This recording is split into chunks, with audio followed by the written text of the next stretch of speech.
final segment, election integrity. As we meet tonight, millions of Americans are receiving mail-in ballots or going to vote early. How confident should we be that this will be a fair election? And what are you prepared to do over the next 5+ weeks, because it'll not only be to Election Day, but also counting some ballots, mail-in ballots after Election Day? What are you prepared to do to reassure the American people that the next president will be the legitimate winner of this election? In this final segment, Mr. Vice President, you go first. Prepared to let people vote. They should go to iwillvote.com, decide how they're going to vote, when they're going to vote, and what means by which they're going to vote.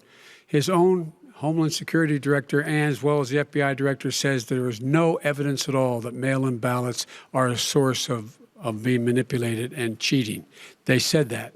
The fact is that there are going to be millions of people because of COVID that are going to be voting by mail-in ballots, like he does, by the way. He sits behind the Resolute desk and sends his ballot to Florida, number one. Number two, we're going to make sure that those people who want to vote in person are able to vote because enough poll watchers are there to make sure they can socially distance. The polls are open on time, and the polls stay open until the votes are counted.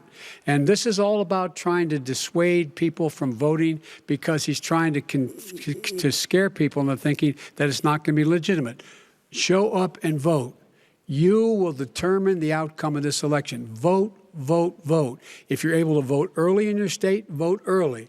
If you're able to vote in person, vote in person. Vote whatever way is the best way for you, because he cannot stop you from being able to determine the outcome of this election.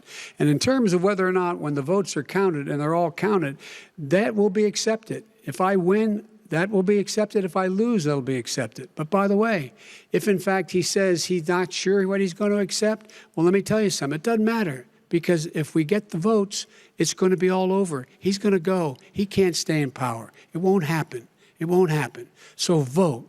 Just make sure you understand you have it in your control to determine what this country is going to look like the next 4 years. Is it going to change? Or are you going to get 4 more years of these lies?